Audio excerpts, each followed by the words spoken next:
Olá, estamos de volta com o ExpertCast, o podcast dedicado à inovação em saúde.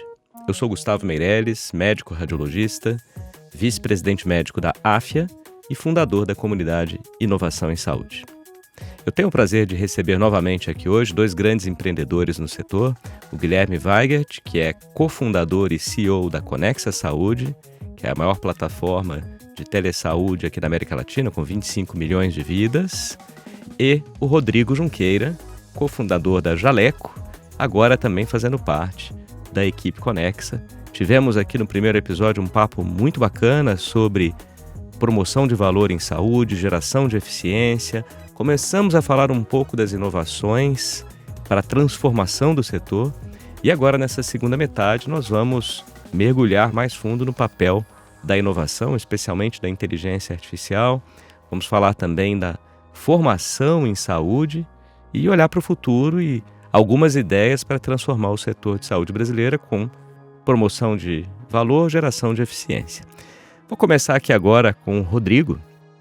E a pergunta, Rodrigo, seria a seguinte: a gente fala muito, de geração de valor, inclusive o Guilherme nos definiu muito bem aqui na primeira metade o que seria valor e por que é tão importante pensarmos nisso com geração de eficiência. E você também falou na importância da eficiência e como trazer esse conceito para os médicos e para outros profissionais de saúde.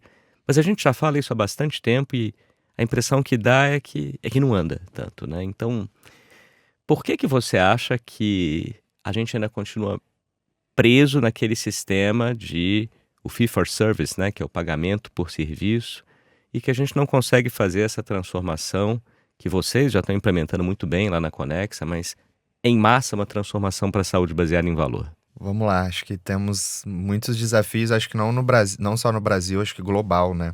Porque quando a gente olha lá para fora também, a gente vê os mesmos desafios sendo encontrados pelos players que querem promover essa mudança, né? Acho que aqui um primeiro ponto é meio cultural, né? Como você falou, a gente está há décadas, né? Nesse modelo hospitalocêntrico, um modelo de remuneração baseado em quantidade de procedimentos e de serviço, e é duro quebrar essa roda ali, né? Então acho que aqui tem um desafio realmente de como que você quebra esse estigma, esse paradigma e começa a explicar o que é valor. E aí entra num desafio de definição, né? Acho que o Guilherme falou um pouco na parte 1 ali, e eu acho que a gente ainda fica de maneira muito superficial, muito rasa, olhando os desfechos clínicos, né? Ele trouxe o exemplo ali, a gente vai ver lá a quantidade de exames, a gente vai tá olhando sempre volumes e não vê de fato o que gera valor, o desfecho.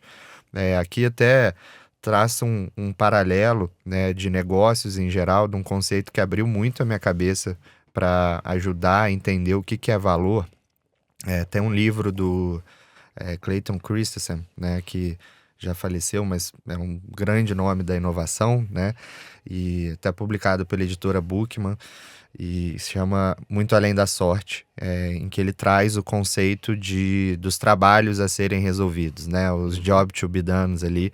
E acho que isso tem muito a ver com valor, porque no fim das contas, assim, hoje a gente não entendeu ainda quais são os trabalhos a serem feitos do paciente e de todos os stakeholders do sistema de saúde, sabe? Acaba ficando muito superficial e tem esse desalinhamento da gente encontrar. Para a gente ter uma medicina baseada em valor, a gente precisa ter uma definição concreta do que é valor em cada área, em cada formato, em cada serviço. E isso ainda é muito difícil de definir porque a gente está só arranhando a superfície ali, a gente não aprofundou para entender o que é valor e o porquê. Por que a gente não fez, né? Acho que tem essa questão ainda de ser difícil quebrar o status quo, né, de décadas ali, mas tem também um grande desafio de interoperabilidade dos dados, né, de, como que eu defino uma métrica se a maneira no próprio sistema de ser medido, de ser encarada essa métrica é completamente diferente, né? Então, como é que um sistema de uma operadora conversa com um hospital se eles estão olhando indicadores diferentes, né? Se os sistemas não se conversam e não são interoperáveis, né? E isso causa um grande desafio aqui para a gente poder conversar, porque para gerar valor, esse sistema tem que estar interconectado, né? As regras do jogo têm que estar bem estabelecidas e isso passa muito por dados interoperáveis para que eu possa medir os indicadores, enfim. E acho que a gente tá brigando ali para chegar nisso, mas ainda tem muita coisa pela frente, né? E acho que tem também um terceiro desafio, então falei cultural, interoperabilidade, e acho que tem um desafio aqui que é a parte mais regulatória, uma certa insegurança jurídica muitas vezes, né? Acho que talvez até como efeito colateral das duas primeiras que eu falei, mas como a gente não tem muito essa clareza, é uma zona cinzenta, isso acaba gerando também, para quem está tentando quebrar esse paradigma, uma certa insegurança jurídica que é muito difícil de você, muitas vezes, encarar, né? Então, acho que são esses 3 pontos que têm travado a gente de caminhar com mais agilidade para um modelo baseado em valor, mas acho que aos poucos a gente está avançando, né? Eu vejo que a inovação, né, inteligência artificial, talvez nos ajude. O Guilherme falou muito aqui até de como mensurar isso melhor, e aí quanto mais dados a gente tem, a gente consegue mensurar, eu vou melhorar aqui uma conduta, vou melhorar um algoritmo, vou melhorar uma diretriz. Eu queria, Guilherme, que você falasse um pouco mais das inovações que vocês estão implementando na Conexa, como é que você enxerga especialmente inteligência artificial? Você já falou um pouco na primeira metade aqui junto com o Rodrigo, mas queria que você contasse um pouquinho mais das principais inovações que você enxerga daqui para frente. Legal, e acho que tem um paralelo bacana assim da gente traçar, que existe hoje assim, você cuidar de um paciente, ele tem um conjunto de transações necessárias para atingir o sucesso. E acho que aqui está o grande desafio, que é o laboratório, ele faz um exame, o exame é parte de uma transação necessária para um todo. Então, e às vezes esses players, como o Rodrigo colocou, eles não estão integrados. Então é muito difícil, fica difícil conectar os pontos. Então, quando a gente traz o dado ele vai ajudar muito mais a isso. Então, assim, a tecnologia tem ajudado a gente ter mais tracking das coisas. E isso, então eu vejo uma revolução muito grande vindo, porque quanto mais informação, óbvio, desestruturada é mais difícil, mas a AI pode ajudar a estruturar, né, que é ótimo. E é muito legal. E uma coisa que eu assim, sempre tento fazer alguns paralelos com a indústria. Sabe uma coisa que mudou muito? E eu sou muito assim, otimista com essa transformação na saúde. Lembra do marketing? Que das mídias offline, que antes do digital, antes do Google, antes do Instagram, a gente não tinha como medir, né? Você fazia uma publicidade, pegava aqueles aviões, botava na praia, lá no Rio, aí você ia na TV, você fazia, gastava-se um dinheiro muito grande, não sabia o retorno daquilo. Você não tinha um tracking do resultado. Botava lá a mídia e falava assim, parece que deu algum resultado, mas sim, qual é o resultado e tal? O que mudou muito, se você for parar a pensar, o que foi muito assertivo do Google não foi a questão da busca. A busca foi um pedaço do Facebook também, né? Mas foi o tracking dessa informação. Eu sabia dizer assim, olha só, agora eu te impacto no Facebook e você converte. Isso mudou a indústria. Porque no final trouxe uma coisa que era pouco mensurável para uma coisa altamente científica. Então, marketing parou de ser arte e virou ciência. E o que eu vejo muito para a saúde é isso. Quando a gente começar, e a gente já está começando, eu sou muito otimista, a mostrar que o que eu faço de intervenção, eu colho esse resultado porque eu tenho tracking disso, e quem vai ganhar esse jogo? É quem começar a fazer o tracking. Quem começar a mensurar esses resultados, no final do dia, vai ter a capacidade de falar, olha, se você faz isso, eu dou esse retorno. Se você faz isso, eu dou retorno. Todo mundo quer ter a segurança do retorno que vai ter. Então, se eu mostro, o retorno é esse, e eu consigo te mensurar em tempo real, cara, eu vou para quem me dá retorno.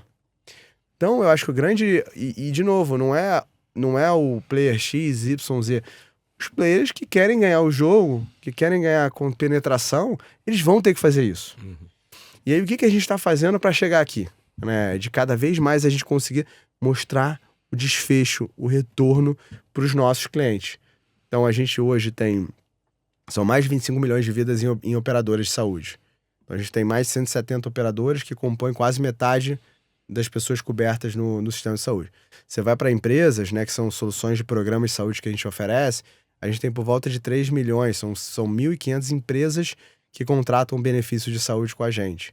Você tem as corretoras que são parceiros, você tem os PATs, né, que são os benefícios flexíveis ou não que oferece para as empresas. Então a gente olha para todos esses nossos parceiros que no final do dia vão ajudar a gente a chegar no nosso usuário final, que é o nosso paciente, e gerar valor para ele. E aqui o que a gente está fazendo? Basicamente, primeiro, lá em 2020 tinha um grande problema de acesso. Então a gente trouxe tecnologia para dar acesso. Então, SLAs curtos para você conseguir chegar num primeiro cuidado, para você recorrer nesse cuidado, super importante, mas não basta. A gente tem que trazer o quê? Dados, investir muito em dados, em tecnologia para capturar esses dados e começar a fazer esse tracking. Porque se você traz mais um serviço e você não mostra o valor desse serviço, você vira custo. Esse é o problema.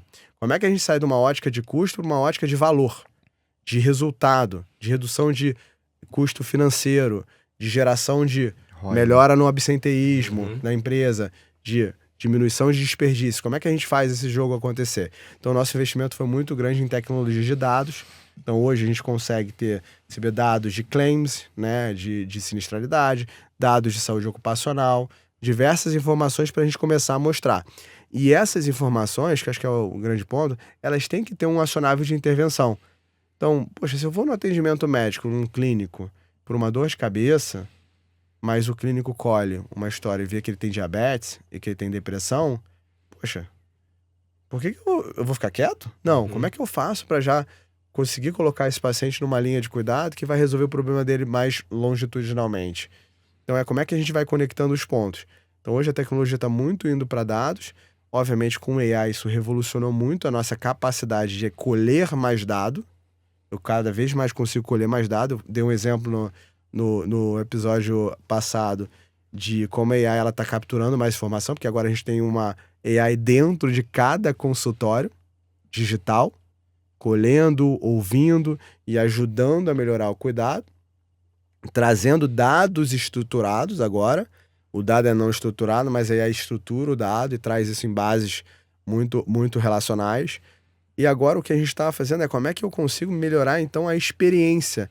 Como é que eu personalizo mais, dado que eu tenho mais informações, mais dados, como é que eu incentivo o paciente a se cuidar melhor, a ter uma experiência melhor?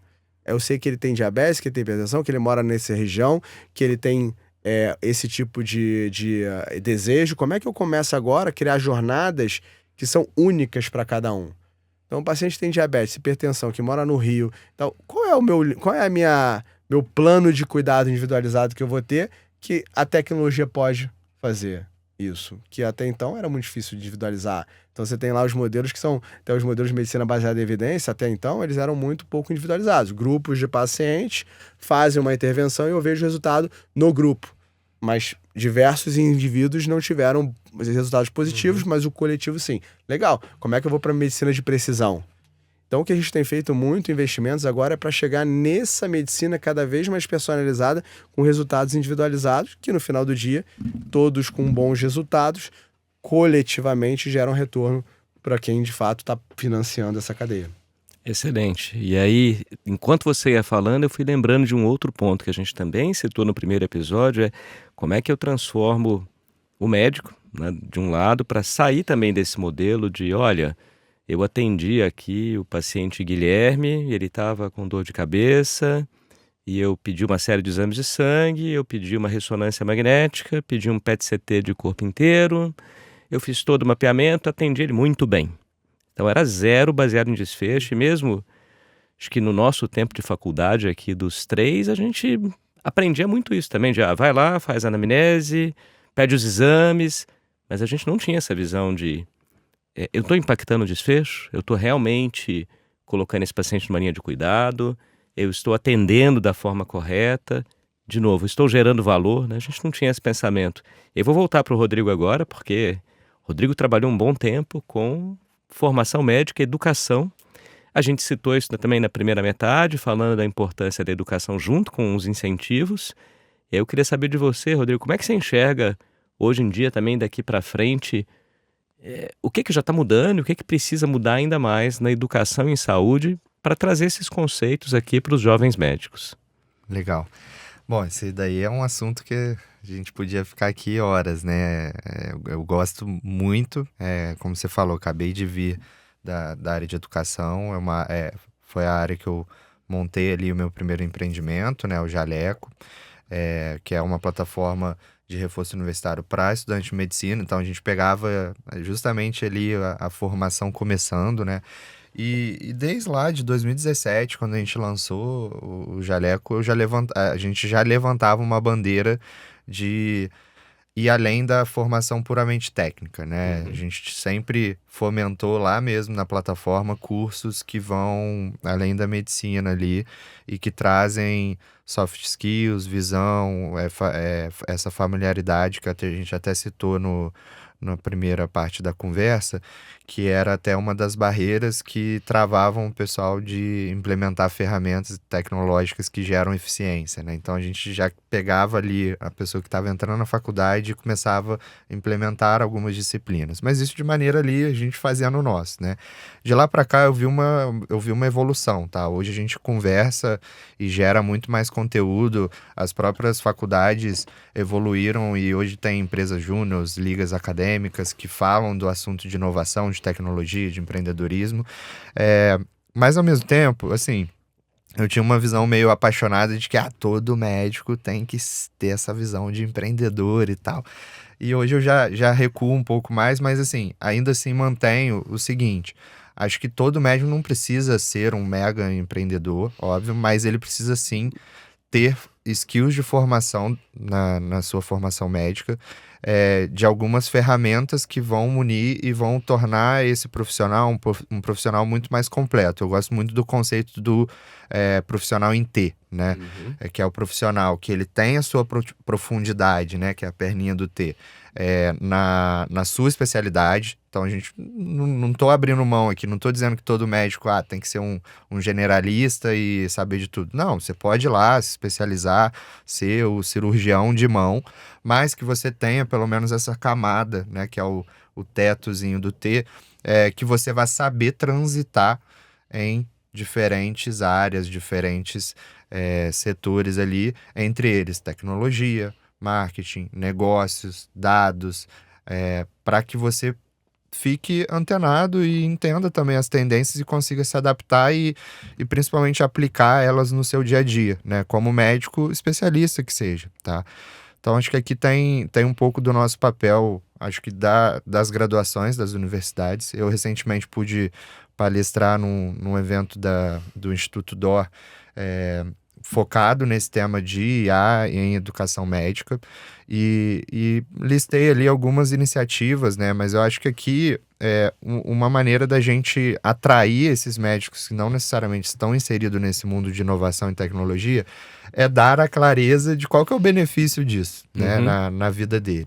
Então acho que aqui eu acho que as faculdades elas têm que não implementar disciplinas que vão explicar o que é uma IA ou como a IA funciona, mas sim disciplinas de como aquela tecnologia, pode ser a IA, mas pode ser uma telemedicina, pode ser qualquer outra inovação, ela vai ser útil na prática e vai melhorar desfecho, vai reduzir custo e vai melhorar a experiência do paciente.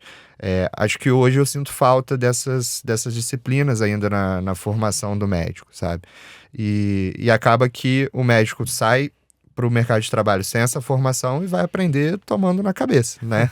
Ele vai aprender na marra, ainda mais num mercado hoje que a gente sabe que está em franca expansão e ele vai literalmente para a selva, né? Sem ter esse preparo. E aí, no fim das contas, a gente vê muitos médicos hoje realmente perdidos, né, com uma formação técnica, às vezes até eventualmente incompleta, mas que mesmo aqueles médicos com boas formação técnica, perdidos no sentido de, tá, para onde que eu vou? Como que eu monto meu consultório? Como que eu dou o próximo passo na minha carreira? E acho que muito por esse gap, né, que a gente justamente trouxe ali E acho que aqui eu concordo com o Guilherme de que a gente pode trazer incentivos, né, mas esse gap na formação, se a gente não atua a partir de agora, é muito mais custoso lá na frente a gente também trazer. Para mim, o né? incentivo é claro aqui, tá? Porque eu acho que a gente costuma... Os incentivos são diversos, mas se as pessoas que estão entrando na faculdade de medicina, imagino que grande parte delas, né, era o meu caso, elas têm uma perspectiva de como elas vão ser remuneradas lá na frente, como elas vão ganhar, como é que é a carreira. Óbvio, tem muita paixão, tem um monte de coisa, mas o mercado está mudando. Então, as pessoas já estão entrando na faculdade, já estão assim, cara, já temos quase 600 mil médicos. Daqui a 10 anos, né, pouco mais de 1 milhão. O que vai acontecer? Né? Qual vai ser o meu sucesso? Eu vou ter mais competição. Porque há 10 anos atrás, a gente entrava na faculdade de medicina e a gente falou, cara, não tem nenhuma hipótese da gente passar algum tipo de dificuldade e tudo mais com essa formação, com essa carreira. Era muito claro, não é mais. Não é mais por vários motivos. Não é mais porque tem um volume muito grande de médicos, então o mercado ficou mais competitivo entre médicos. As tecnologias estão vindo em massa, né? Então isso vai impactar. Então qual é o incentivo que a pessoa tem para entender sobre o assunto? Todo. É a vida dela, né? Então eu tenho que trazer a educação e falar assim, olha só, então, mas de quem é o papel de ajudar isso? São as faculdades médicas. Falar, olha, gente, vocês estão sentando, deixa eu tentar entender por que vocês vieram para cá, quais são as suas expectativas com a sua carreira? Vocês já pararam para pensar? Ou vocês estão indo na manada e não fazem nada e estão querendo subir? Então eu acho que aqui existe um incentivo claro, mas tem que vir educação. Para que as pessoas entendam qual é esse incentivo e falem, não, eu quero me engajar com isso. Porque se você está me falando que está mudando o mercado, eu tenho que me preparar. Sim. Porque não pode ser um mundo dos sonhos que eu vou chegar e achar que eu vou me formar e tá tudo certo, resolvido. Né? Vai ter um longo caminho pela frente e certamente o mercado está mudando muito. Né? E tem um outro aspecto dessa formação que a gente fala assim, muito na formação para abrir a cabeça para os incentivos e aumentar a aderência, né, a essas tecnologias. Vou colocar aqui IA como exemplo, mas pode ter sido a própria telemedicina, por exemplo, uma teleconsulta.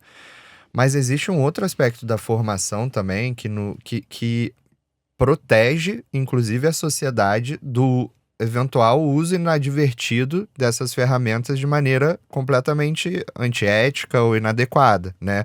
Que é o seguinte, existe também uma onda em que você está querendo fomentar essa formação para gerar mais acesso a essas ferramentas. Mas chega um momento que a tecnologia ela ultrapassa essa velocidade, a gente viu isso na telemedicina durante a pandemia, em que o médico, mesmo sem formação, ele é forçado a aderir àquela tecnologia.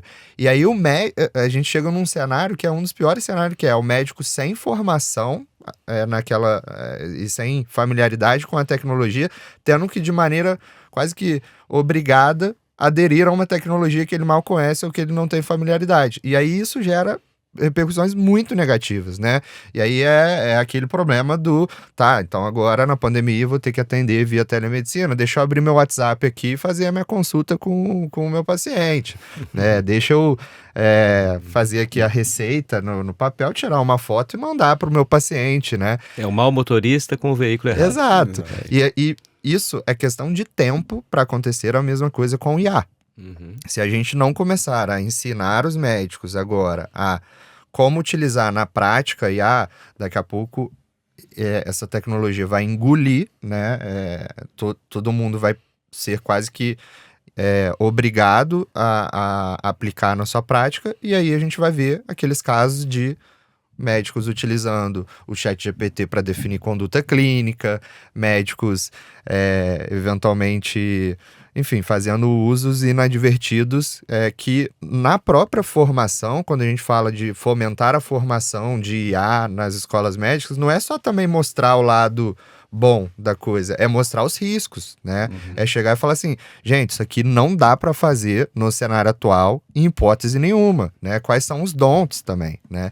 E eu tenho muito medo de que a onda da IA atropele todo mundo e não dê tempo pra gente falar quais são os don'ts, entendeu? Eu também, e acho que você citou um ótimo exemplo aqui, que é a ferramenta inadequada, né? E a gente, bem, vocês acompanharam de perto na pandemia, estava citando aqui porque a Conexa teve um papel ali de grande protagonismo, que era a mudança para poder atender ou não por telesaúde, ainda tinha a questão, a primeira consulta tem que ser presencial, ficou aquela discussão toda, e os médicos já estavam fazendo telemedicina, né, há um bom tempo, ou pelo telefone, ou pelo WhatsApp, e fazendo da forma inadequada, né? Então, não tinha prontuário, não tinha nenhum registro da consulta, fazia a prescrição no papel, tirava uma foto, mandava.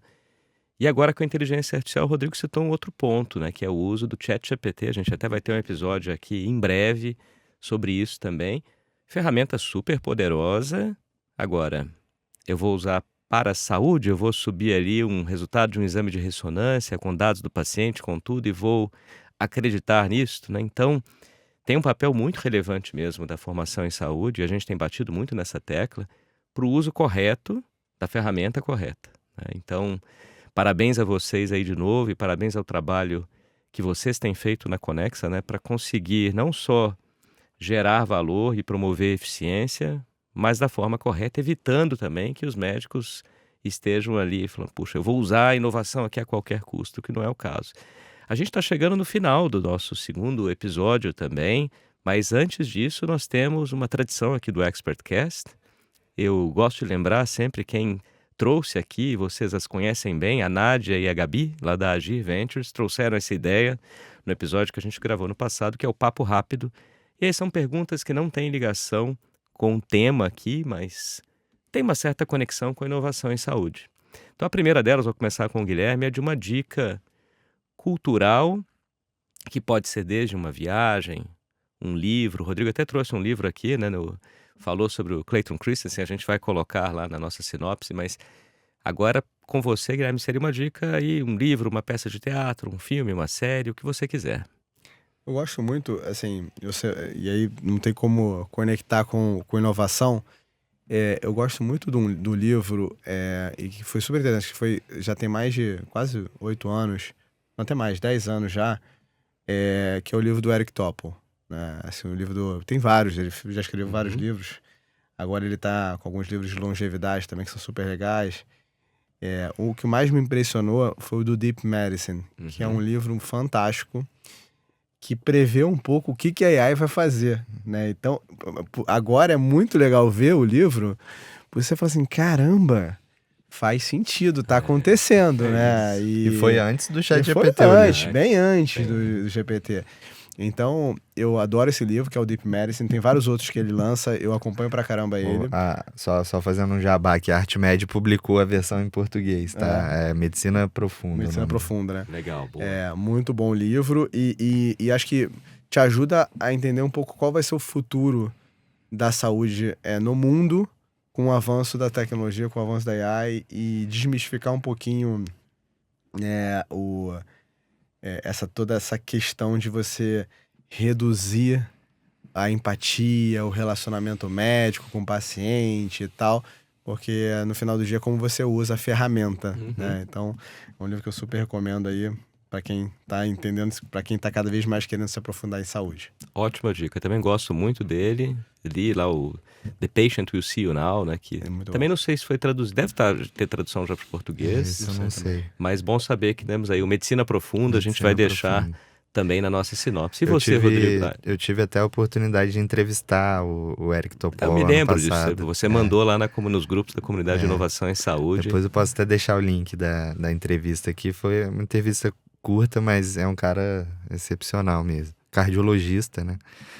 E, bom, eu vou trazer, acho que 2 dicas aqui, uma mais relacionada ao assunto sistema de saúde suplementar, geração de valor. É um que eu tô lendo agora muito até para...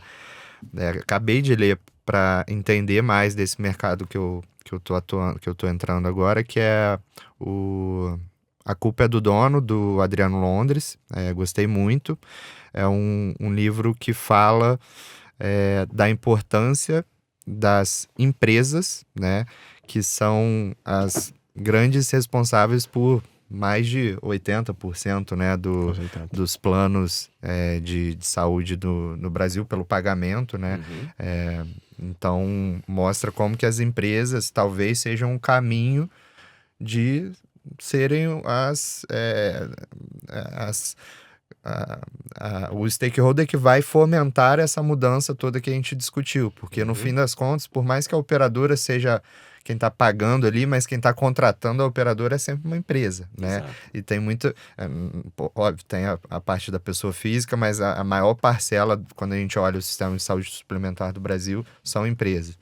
E aqui vão desde empresas gigantescas, com milhares, dezenas de milhares de profissionais, mas também PMEs, né? Pequenas e médias empresas, como que o impacto delas e a mudança de mentalidade dos gestores dessas empresas, dos RHs, pode impactar muito positivamente a saúde, tá? E gerar mais valor e eficiência. E o outro livro que eu vou deixar aí, menos relacionado a esse tema, mais relacionado ao segundo ponto que a gente conversou, foi... É um livro que eu gostei muito, que é Por que Generalistas Vencem no Mundo de Especialistas. E não querendo comprar briga com especialistas, mas eu acho que tem a ver com aquela questão que eu falei do profissional em T.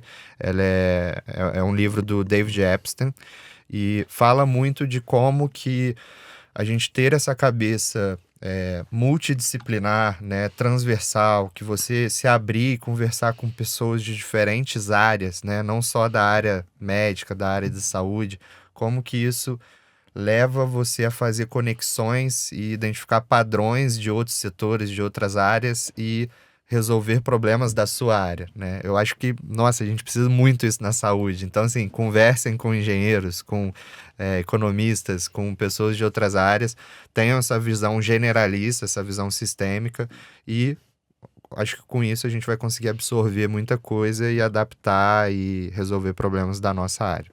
Boas, ótimas dicas. A gente vai manter aqui então na nossa descrição. Vou voltar para o Guilherme agora para uma outra pergunta sobre o que você faz para cuidar da própria saúde.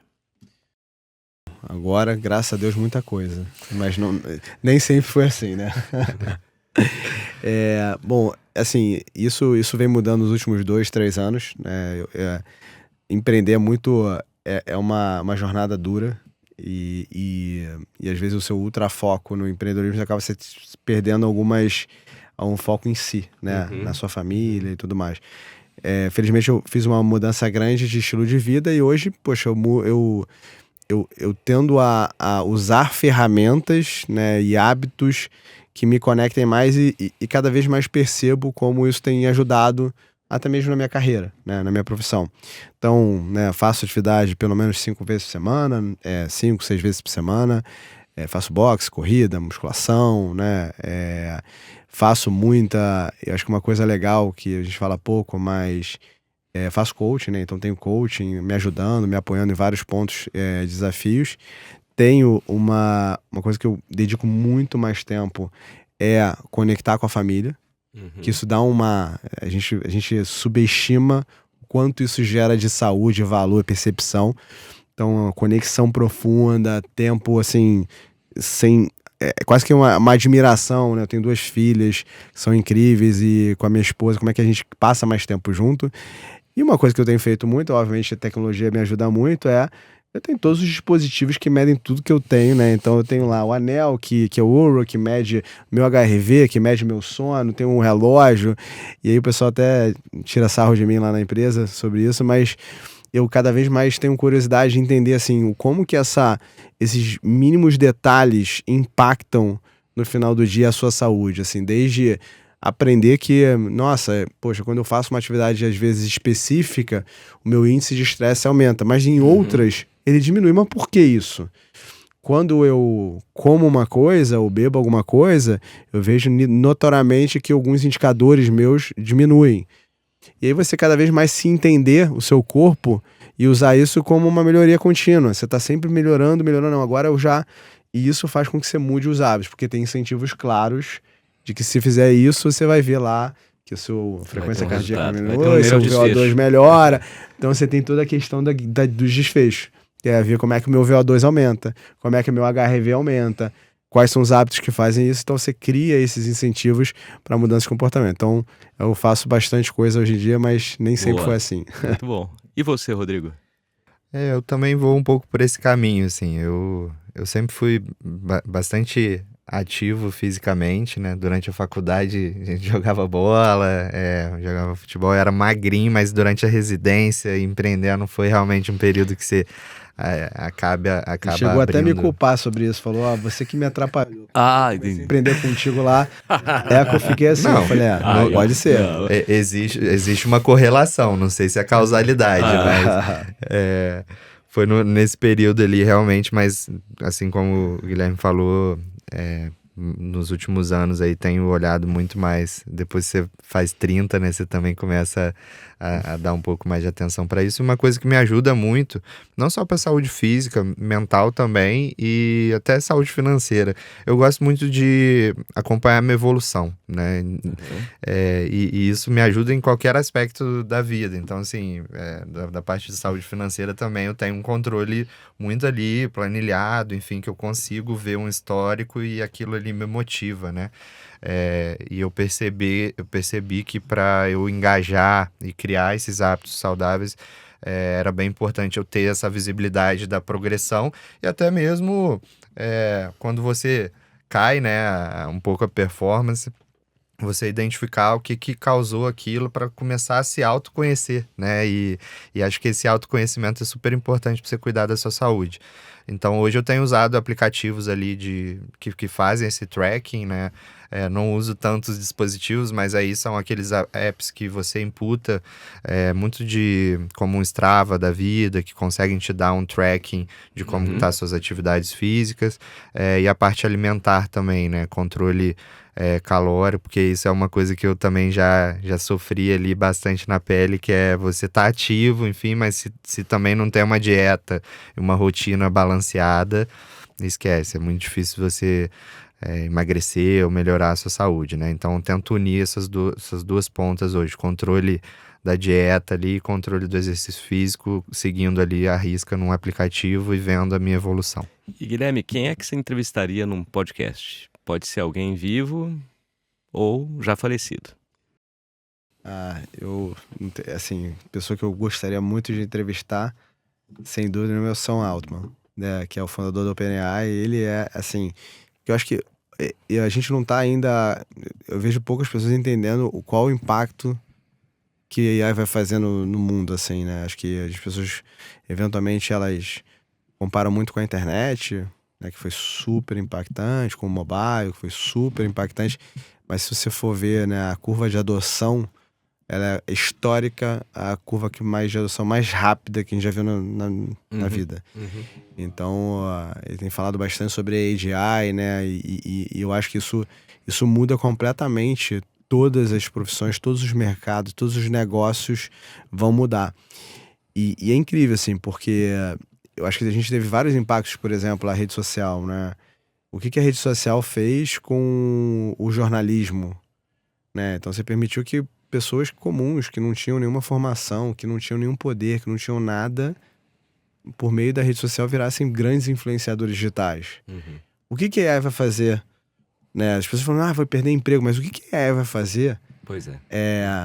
No lado contrário, permitir que pessoas possam agora serem profissionais de uma coisa que elas nunca tiveram a oportunidade. Olha como você olhar para uma lente de democratização de outras formações que você nunca teve a oportunidade, porque você escolheu uma, ou que você nunca teve nem a oportunidade de escolher uma, né, se formar e tal. E que é legal é que as pessoas mais curiosas, né, cada vez mais que querem aprender, que têm uma vontade de mudar, essas pessoas, elas vão ter um caminho muito grande na vida agora. Verdade. Então, e eventualmente essas pessoas que hoje elas não tiveram, podem ser muito determinadas, mas elas não tiveram aquela coisa que mudou, né? Aquele ponto que fez toda a mudança na vida. Agora, aí pode ela permitir que essas pessoas façam diversas mudanças, porque ela tá acessível a todo mundo, né? Então eu tenho cada vez mais assim, me perguntado o que vai mudar. Então assim, eu tava voltando de Nova York, acabei parando em Miami, perdi o voo, tava junto com o pessoal de saúde, e a gente acabou pegando um Uber, e cara, eu fiquei assim, impressionado, a gente no Uber, e o Uber de repente toca uma música, e essa música era uma música que falava do nome dele. Eu falei, será que que música é essa? Uma música legal, assim, toda agitada e tal. Ele perguntou assim, que música é essa? Ele falou assim, a música foi eu que criei. Ele criou. Aí ele falou, mas o que você fez, cara? Ele falou assim, essa aqui é a fala da minha filha. Que a minha filha é isso. Eu falei, mandei pro GPT, olha, eu quero fazer um... Suno AI. Mandou pro GPT um roteiro, né? Então ele beleza. faz um roteiro de uma música legal e tal, sobre minha filha é isso. Faz um roteiro. Aí fez... Aí pegou no Suno AI, largou e criou a música. Aí ele falou assim, eu já tenho 17 músicas criadas. É um novo compositor aí. Novo compositor. E olha que interessante, assim, ele jamais teria a possibilidade de criar uma música, né? Então as pessoas criativas vão cada vez mais usar. Então eu, sem dúvida, é uma pessoa que tem mudado completamente o mundo, e tê-lo, né, entrevistando aqui seria um negócio absurdamente fantástico. Vamos pro Rodrigo agora, que já entrevistou o Topol, muita gente queria entrevistar, e aí quem que seria o próximo ou a próxima? Cara, um que eu gostaria muito, foge bastante aqui do nosso tema, mas eu sou um grande fã, eu gosto muito do tema, é Carl Sagan. Gosto muito dos livros dele, é um cara que tem uma visão, gosto muito desse assunto de astronomia e a visão mais filosófica, né, do universo, e acho que ele seria bem bacana. Mas mais para o nosso mundo aqui de negócio, de inovação, acho que eu citei o Clayton Christensen, é um cara fenomenal também, os livros, só livraço sobre inovação, já faleceu também.